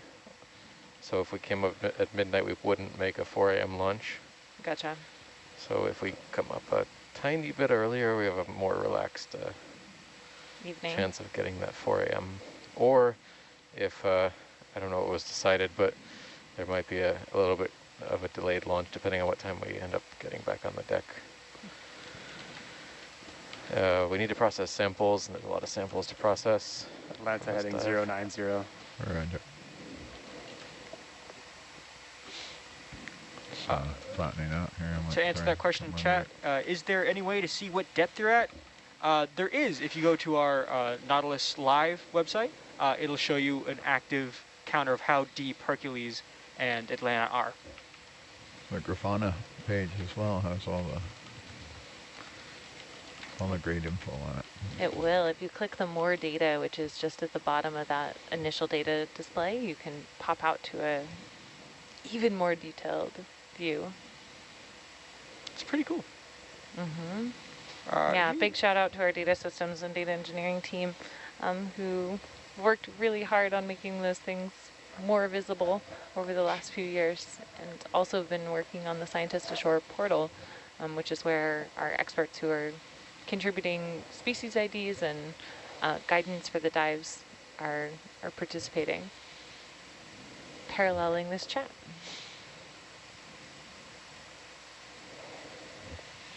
So much work has gone into that the last few years. I think it all paid off too. Mm-hmm. Here's another question, specifically for Steve. Are sea creatures which exhibit radical symmetry more likely to have an odd number of rays, arms, polyps, tentacles, etc., or an even number? Zoom in there for us, Dan. I don't think there's any relationship there that I can think of. It's a tiny Venus flytrap anemone. Yes. Is that what it is? Isn't that what it is? I think you can see its little tendrils on the far side. Well, Yeah, it's an anemone of some time, some kind. Oh, I love it. Coral stalk, maybe probably a chrysogorgid stalk. Okay. How did it land on the very end of it? That's what I want to know. Yeah. Then just to quickly answer that question in chat, is this being controlled remotely or someone driving? It is it says being remotely driven by our very own Delta Dan. Yes. Yeah, we use remotely operated vehicles because they don't need to eat, sleep, or go to the bathroom once we send them to the seafloor, and they can stay there for hours and hours and hours while the watch teams stay. Can we zoom in on this colony to the left side? Yeah, go ahead. We stay fed and from caffeinated. this side or the other side? Take our The time. left-hand side of it? Yeah, just Oh, I see. from the side is fine. I just wanted to see what was on it. Yeah, go ahead, Dan. Go and say it there. Brittle star. Okay. This is a primnoid, right? Yes. Yep. Yeah, I just wanted to see if it was a sea star or a brittle star attached. All set here. Roger. This is Candidella again.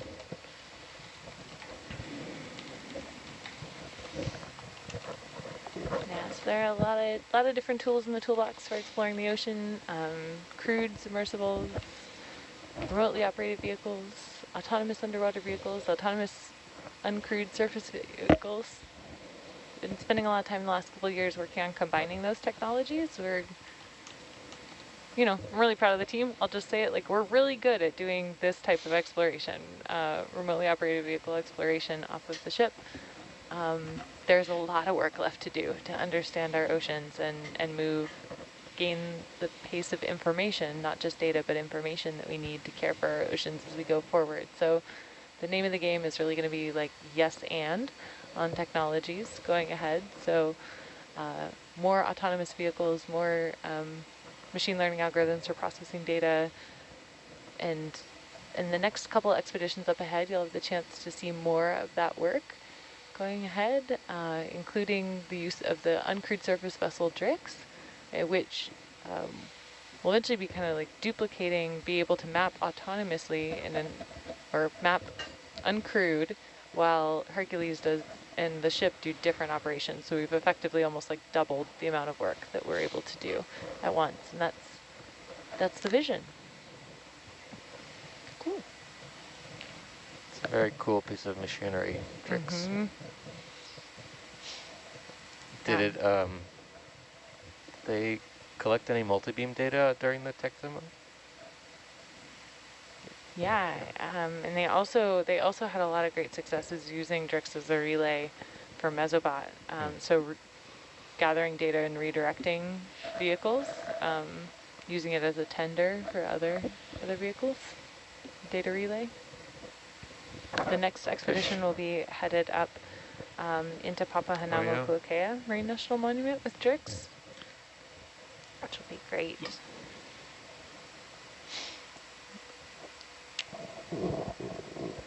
Another question from chat. What has been the highlight of this dive so far? I gotta say it's that little coral with the explosion of a bunch of sea stars, brittle stars, and The 2 shrimp with eggs. oh yeah, I did like the big mama shrimp. Those are really interesting. Don't forget the eel. I like the cutthroat eel. I'm down with the slime star. Yeah. Oh Slime star, yeah. Good choice. Down with the slime. Ooh, what is that little floaty thingy? Looks like a tiny cusk eel. A shy one. On a snap. Zoom in a bit there, maybe we'll get some footage of it. Oh, right. Maybe not that into being It's not aircraft. going to hold still.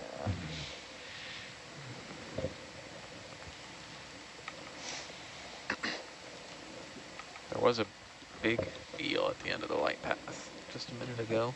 Hmm? Gone now.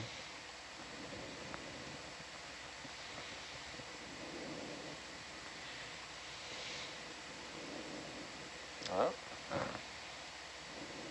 Yeah, you've seen a bunch of cool things. I liked that sponge with all the crazy anchoring.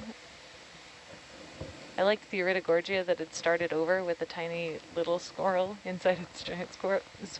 Swirl, not squirrel. it's just following us around.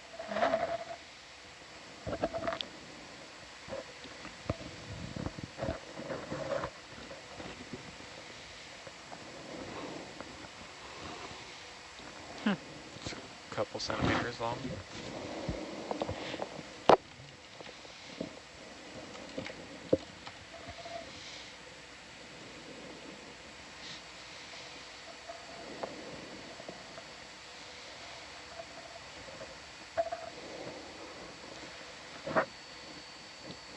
I'm gonna give the next watch some homework.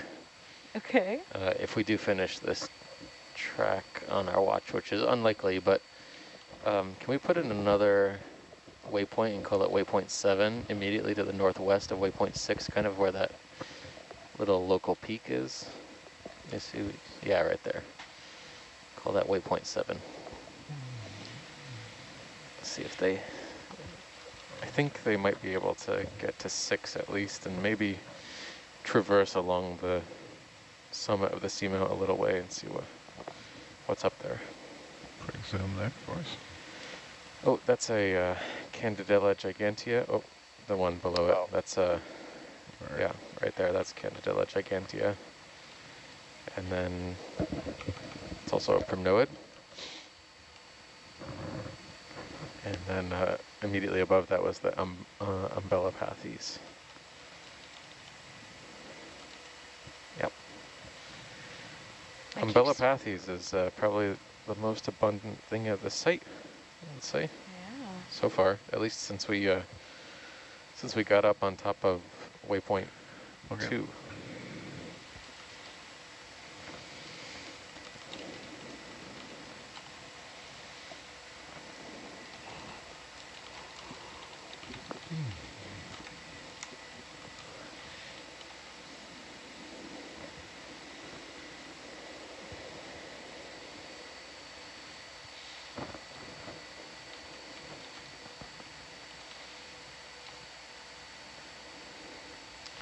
New shallowest record for the cruise, 1,500 meters, 1,595.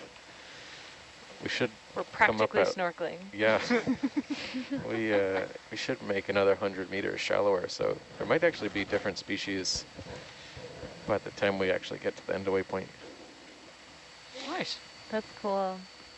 Yeah, these are really deep seamounts in this region. So, Brandon, what can you tell us about, like, is that because of their age, or why are things so deep in this part of the Pacific? There wasn't enough volcanism to bring them to the surface.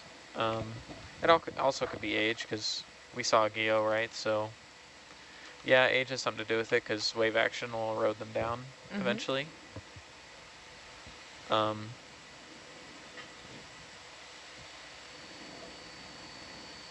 But yeah, a lot of the time, like away from here, like on abyssal plains, you can find little seamounts as well that there's just not enough volcanism sometimes. Most seamounts, probably upwards of 80%, don't ever make it to the surface. Which is also just incredible to think how much of this type of habitat there is, like Right. across the Pacific or, you know, in the whole world. Isn't there a Pixar short movie about? Yes, there is. What's it called? It's I Lava Volcano. You. I Lava You. Yeah, lava you. Oh. Is A it long is it time accurate? ago, there Scientifically was a accurate? volcano. No. I don't Oh. want us to get sued, so I'm gonna stop. So we're just gonna sing the melody. Oh, okay. So this is another species we haven't seen yet. This is orange Stichopathes, I believe. Hey. Can we zoom in on that? Yeah, go ahead then. Yeah, this is orange Stichopathes, which actually might be not Stichopathes, based on some recent taxonomic work that's been going on. Possibly a coral in the Aphanopathidae family. Good. I'll zoom out for it. So Yeah, get but an this is the overview first shot. time we've seen it on this site, in this cruise, so worth making a note. But if you do any deep scuba diving, you might know corals like this from mesophotic or deep recreational scuba diving in the tropics. Yeah. Looks something similar. Speaking Not of, the same I species, though. hadn't made that connection. They do look a lot alike. Yep. All right. Yep. No? speaking of coral, someone has a message in the chat. So what's up with all the coral with the long stalks and bursts of branches at the end? They seem to be really abundant. What causes that shape? I think you may be actually referring to the cryons? Crinoids. Crinoids, sorry. Yes, the crinoids, like that thing, just right there. So it's just an entirely different species entirely of ocean-dwelling animals. It's pretty neat. I mean, to see like kind of the I feel like convergent evolution is usually about like a specific feature rather than a morphology, but like the idea that if you are going to make your living by picking things out of the water column, that ends up being a pretty good shape to be, you know, you want to get up off the thick boundary layer, up in the water, get your polyps extended, you know, so I don't know, Steve, And what do you yeah, know about I mean, that? there's physiological constraints you have to be concerned about too. Like many of these animals are very simple. They have, you know, 1 or 2 tissue layers and no specialized organs. So all of their, you know, wastes and gas exchange has to occur across, you know, their tissues. So you don't want to be, you know, too big and bulky.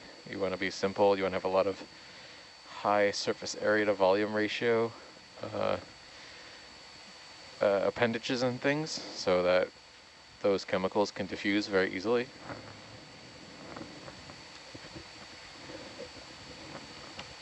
There was a running joke in my joke, but not really a joke, in my invertebrate zoology class that most problems in animal evolution can be solved by increasing surface area to volume ratios. Mm-hmm. Can you elaborate? No, it's to collect more. Why? Why is that the case? Because your area for diffusion increases exponentially if you have a, you know, smaller volumes.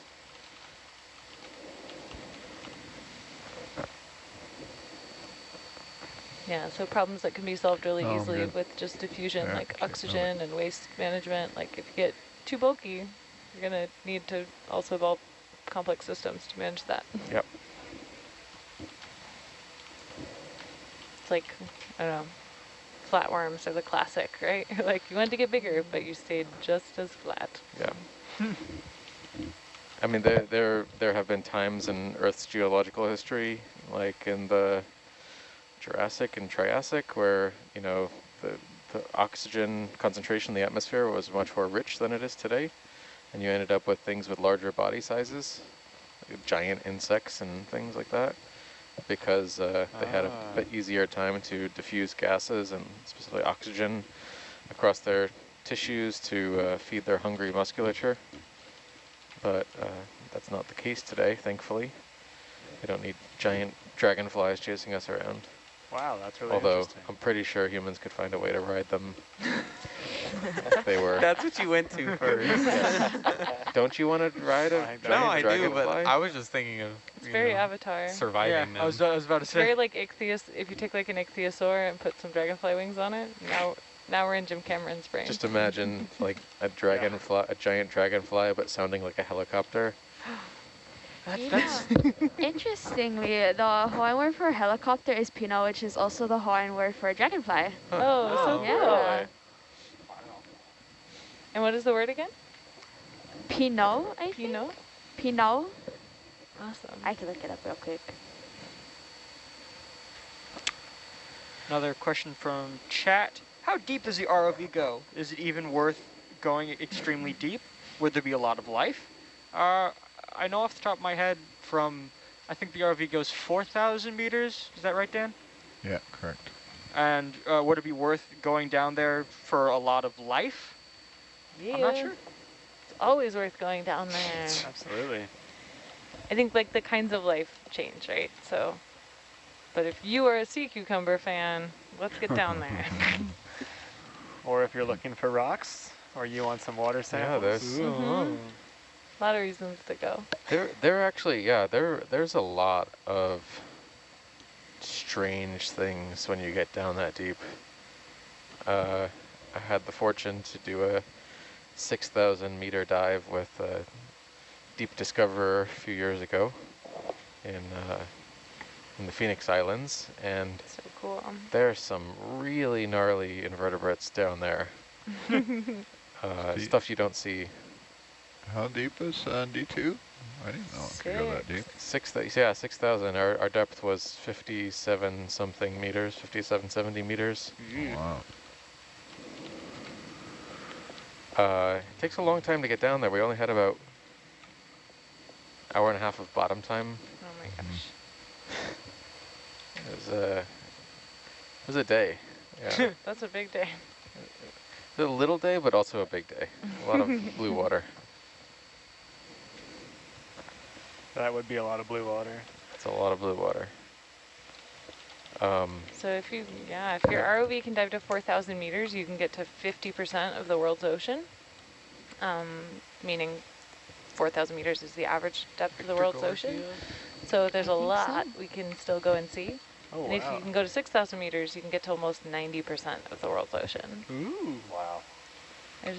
Although it's a lot deeper, and we find cool life all the way deep and into the trenches, into the Hadal Zone, as a fraction of the surface area of the planet. Those are kind of like very deep gouges and very small, kind of scar gouges on the surface of the planet. Is it Victor Gorgia? Yes. Yes. Yeah. $10 to you. To you and Brandon. Okay. This is how inflation Sounded like starts. a When you start making money out of nothing. No, they're points. Yeah, They're watch bucks. watch bucks, right. Watch box. They're herds of 10 deer. watch It's like mom bucks from Dive Right. Olympic Kid. Sounds like a cryptocurrency to me. Learn about it on TikTok. I'm making a server farm in my cabin. Oh no. That's why we have no AC. You're taking all the energy. What is that one? Is that another penguin? Yeah, so that's a black coral. Yeah, I quick think we were zoom on calling that thing. heteropathies earlier.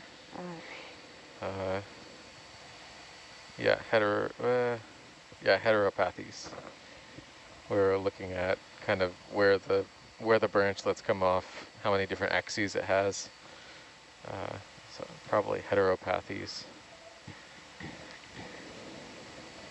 And then really quickly, just to answer that question in the chat, what's the stuff on the rock that looks like moss? That is sediment. Just a little bit everywhere. Dead stuff. Detritus. Food. Your You slime name it, star, it's it's probably in dinner. there. Yeah. Some thick lava Calcareous flow here. ooze. Getting near the top. Yeah, that's cool.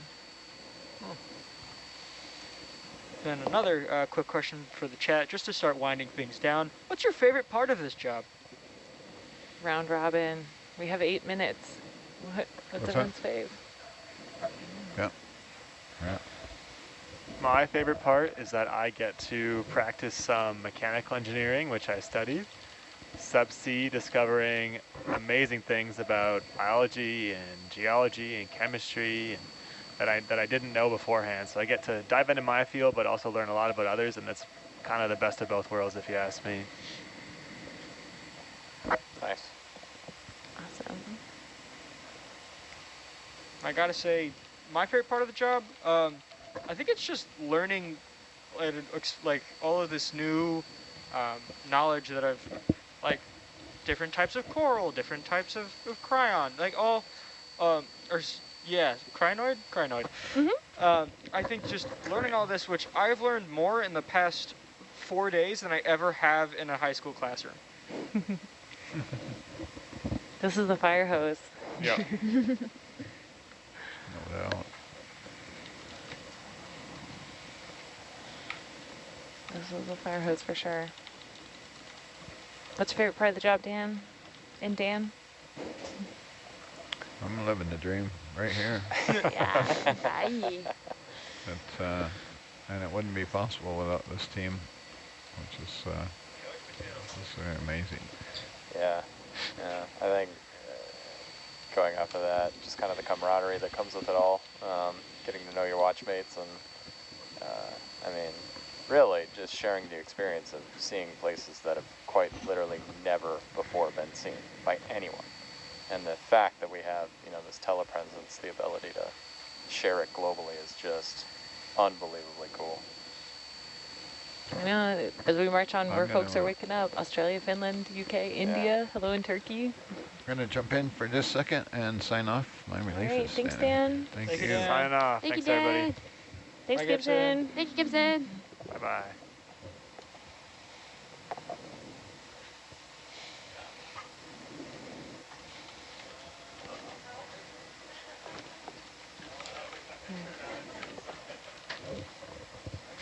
Hey. All right, I'm leaving.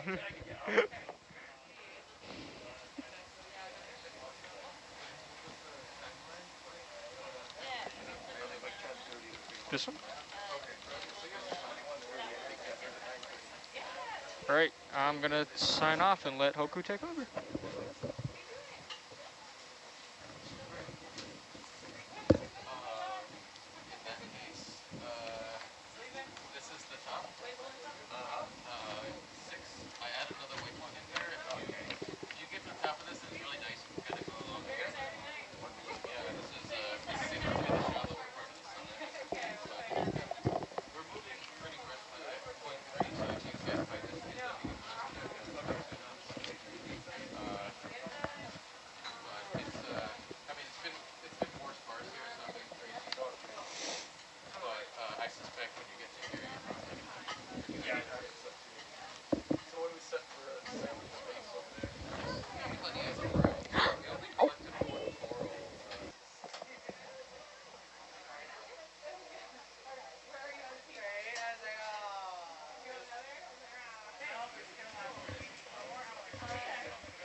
Can you just like zoom wide on the, like reach over there on the far one and just zoom wide?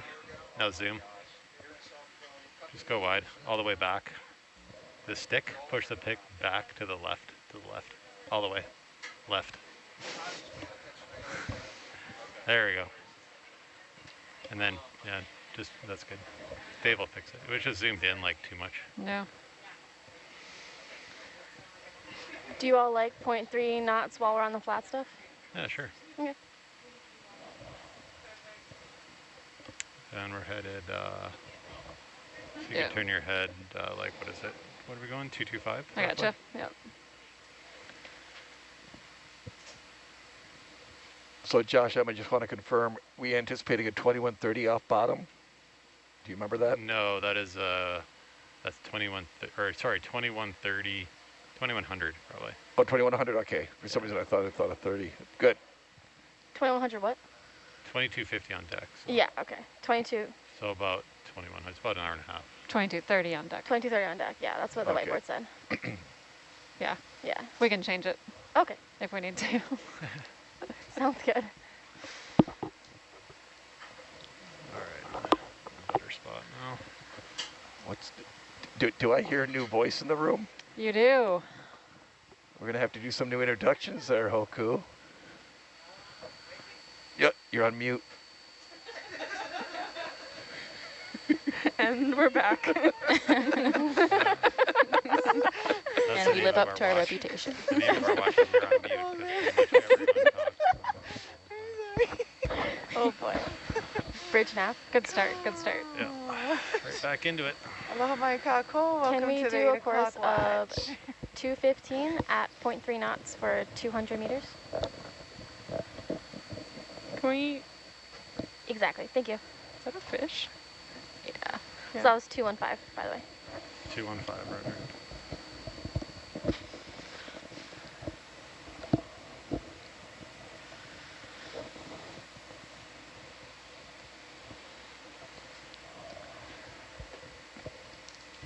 Just let me know if you want to slow down or anything. Yeah, we should be good for a while. Yeah. right here. Once we get to there, Yeah. we'll slow down a little bit. Yeah. That's why I said only 200 meters. Nice. Okay, cool. Yeah, we do have some space for some more rock samples, so if we Awesome. get to that base, you may Right want to here? grab one. Yeah, somewhere along that. Do you Dave, think can we these zoom aren't in, please? nodules that we're seeing? No. That's Well, false nodules again? we were fooled before. Do you want to look for Those the look rock rounder. sample here? Yeah. Or like up here? Probably up on the ledge. On the ledge. Okay. Yeah, Josh, if you do find a little pocket that's like pretty. that in the sediments, kind of jostle them. Oh, like just Jostle them. Joshua them. You can slide that towards you too if it's Yeah, I too don't really far like of it a on this reach. side. Yeah, I know. It's a little bit funny. Okay, well, come wide, please. Like, Yeah, just- like that little pocket yeah. right there. Hey, Rob. We've got rocks in every box. I don't know where you wanted to put that. There's none in the urchin box, but I'd rather you didn't No, put it no, on my okay. urchin. But I'm just wondering if we get a small one, a small nodule thing, it'll be small enough size that we can tell the difference. Sure, yeah. So, Just letting you know, there's Yeah. rocks everywhere. yeah, so we unless we get a spectacular one. Believe me, I will not be dropping anything on that urchin. After your hard work from last night. Yeah, that was That some was effort. very well done. Yeah.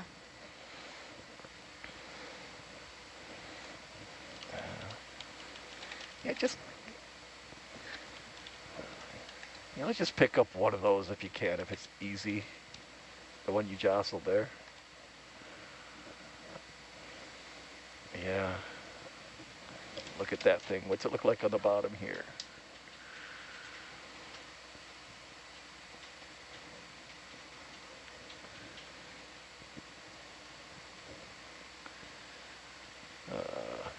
It's got the texture, but it's hard to tell if it's a rock or just a little nucleation thing inside. But yeah, let's keep this one. Just we can throw it into a small one or in one of the boxes if Taylor Ann can tell us. Yeah, let me see. We could throw it in one of the larger starboard bio boxes. I'm assuming those rocks are probably pretty big. Yeah. Since we put them in the bigger box. but I can double check really quick. Yeah, we had the big box on the starboard side forward. Holy. I mean, they do look like nodules, but the other ones did too. Yeah, we could, I think, put it in starboard box F. Should be fine. Okay, good. Thank you. You're welcome.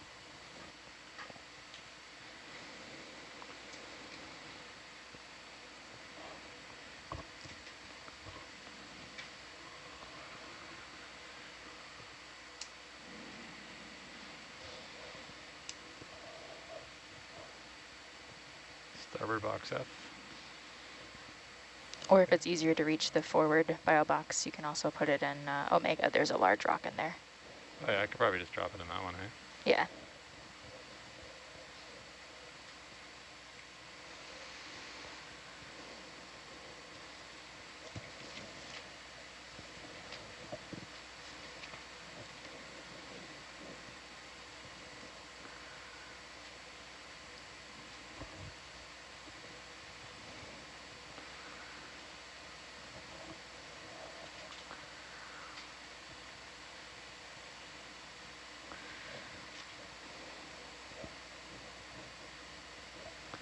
Can you, you know, a tool tray out? Yeah, I'm ready for it. All right, Just let's tell do me it. when. Yeah, go for Ready? it. Yep. You can just go. That's probably good right there. Stop. Yep. Yeah. You can stop there. I just don't want to let those urchins out. Yeah.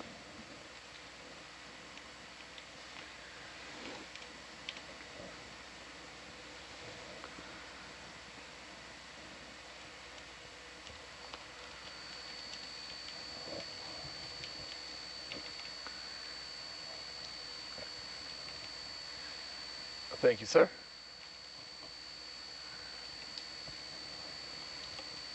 Okay, you can close that up.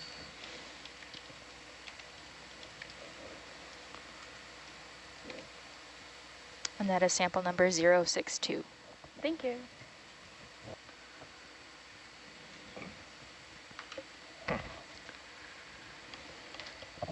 Yeah, so I anticipate once we're up near the top of the scarp too, we may want to go along contour, see if we have some pretty corals and stuff. Probably come to starboard on that.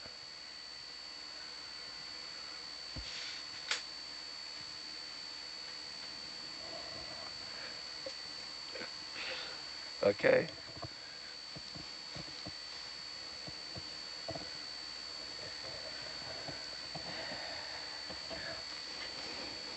Aloha winala. Welcome back to where the new crew, the You're Muted watch, is on duty. I have officially unmuted myself and I'm ready to go. As we start our evening watch, I'd like to just kind of go around. We've got some new visitors on our watch with us. So we go ahead and open with some introduction, just short and sweet, tell them who you are, what you're doing, and why you're here. Okay, I'll start with row 1 there, Emma. Hi, I'm Emma. I'm from Annapolis, Maryland, and I am the navigation intern on here for this cruise. Awesome, thank you, Emma. Hey, I'm Josh Chernov. I'm the Herc pilot for this watch and the ROV operations manager for OET. I come from Vancouver Island, British Columbia. Hey, mahalo, Josh, and our new watch, our guest watcher. Hi, everybody. Allison here. I'm standing a little relief on Argus just for this watch. I am the expedition lead, which is basically the coordinator for the expedition amongst everybody here, and I am the chief operating officer for OET. Awesome. Thank you, Allison, for being with us. Dave. All right, everybody, straighten up the bosses here. Dave Robertson, lead video engineer on this expedition and sitting in the video seat, pushing the buttons, sending pictures out. Awesome. Ivan.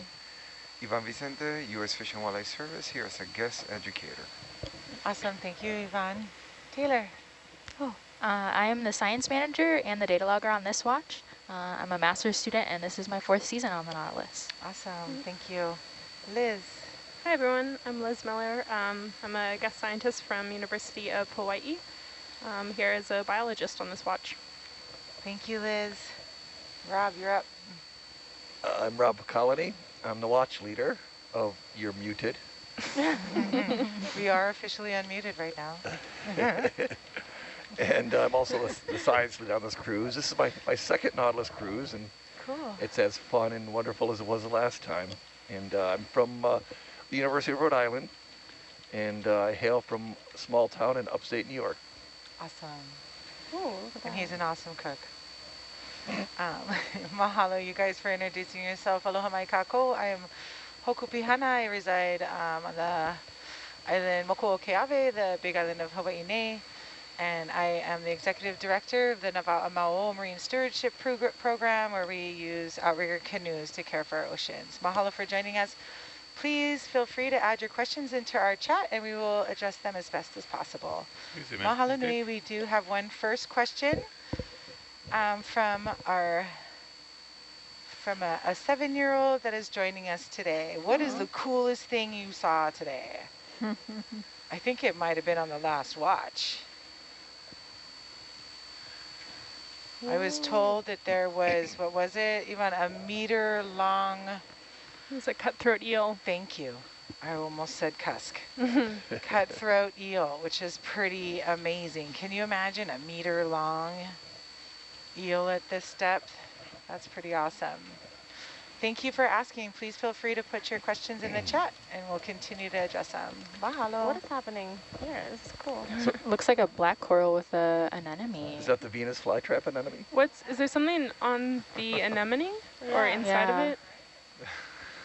That little purple thing. Is it a polychaete? The Venus coral trap. It's hard to tell. Can you repeat that, Bridge? That is interesting.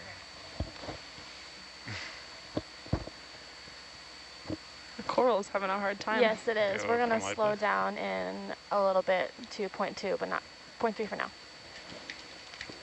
Thanks.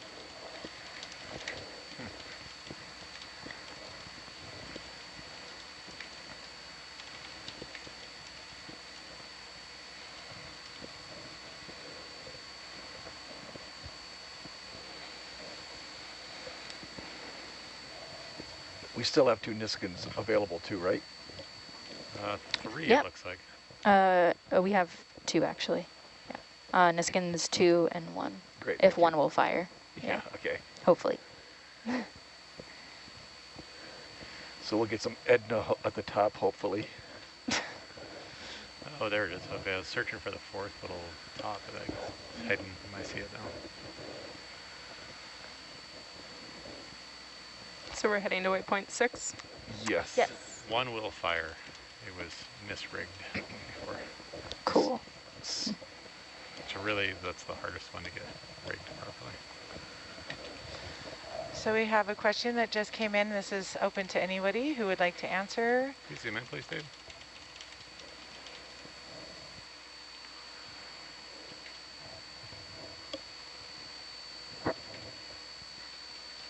I suppose I will answer this one. Is the aggressive booby still on the Nautilus? Yes. He is hoarding the space, not letting any of the other boobies come on, and he's not sharing his space, her space, their space. Is this Plex? They're still there. Maybe. He might be getting nicer.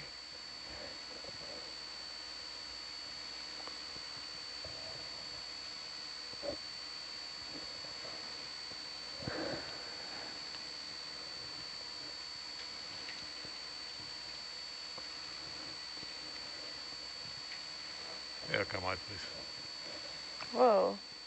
Yeah. See behind it? Plexauridae? Yep. Looks like it.